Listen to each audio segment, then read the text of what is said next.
Welcome to evilcorporations.com. I'm Skip Ledger. Just kidding, my name is Aaliyah.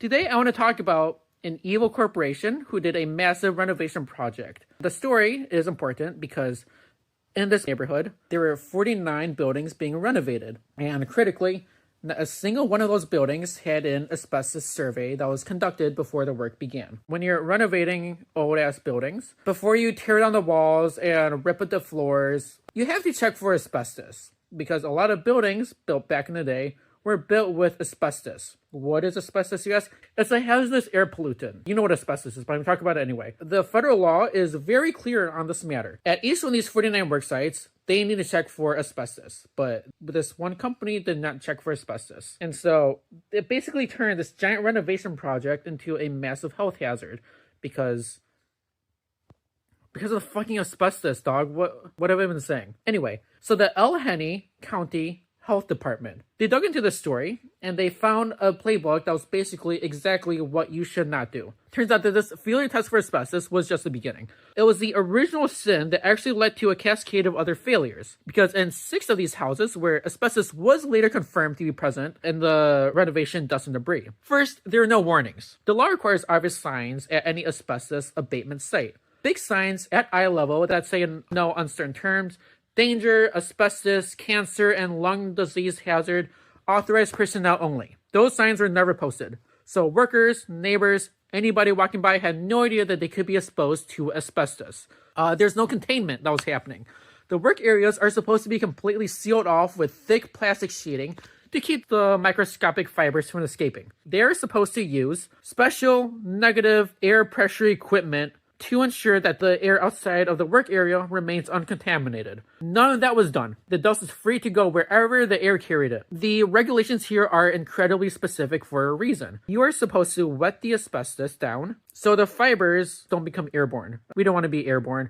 Airborne asbestos is bad. You're supposed to handle the asbestos very carefully. You're never supposed to drop it. You're never supposed to throw it. You have to double bag it to make sure that it's sealed and inside labeled containers. But according to this health department, the developers did none of this. I guess they were just like chucking them like footballs or something. I don't fucking know. And to make things worse, this wasn't even the company's first rodeo. The document notes that it was actually this company's second violation for this kind of activity. It referenced the previous consent order from 2016 for a different project, which means that for this company, this is a pattern. I forgot to mention the company's name is called Mistick. That's my bad. I should have said it earlier. My bad. Flew out of my mind. So I mentioned earlier there are 49 properties. 6 properties were discovered to have the visible residue of ACM. That stands for asbestos-containing material. It's a physical contaminant left in homes that people would be living in the future. It does raise a question: what about the other 43 properties? The health department here makes a chilling point in this report. They couldn't find any evidence of asbestos, but there's also no evidence that there wasn't asbestos. It said, quote, "not evidence that asbestos was neither present nor distributed during the renovation work. The houses were in various stages of renovation. The evidence could have simply been swept up, thrown out, disappeared into the wind," which means that for the 3 other properties, that there's a real human cost of uncertainty. Like, people living there, the people who walk by it, they're struggling to deal with the unknown. Horrible deal. And so there was eventually a reckoning.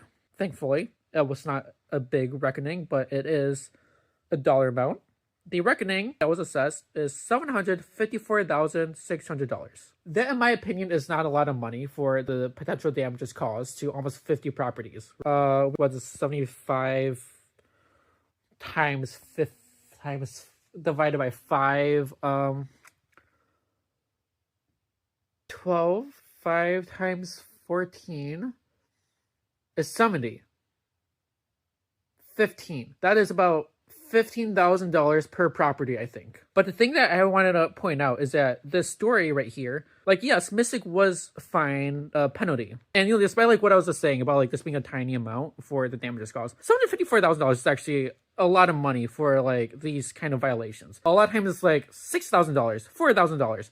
I have a lot of articles on my website about this. It's total bullshit. This does kind of point to a problem they're facing right now with the regulations that we're having, where if you can fuck up asbestos in 49 properties and only pay $750,000, you're making a lot of fucking money, especially this one in Philly. Like, they can charge some real money for that, right? This is more of like a cost of doing business for those companies, where it's better for them financially for them to not worry about the pre-asbestos work and to just, if they get caught, pay their dinky little fine. They've already made their money and continue on. Like I mentioned earlier, Mistick, they were fined in 2016 for doing this exact same thing. So clearly, they figured out it's cheaper to just break all these rules and regulations that are designed to protect us from asbestos and other dangerous materials. And if they get caught, just pay the fine. It's just like an accounting error for them. It's just like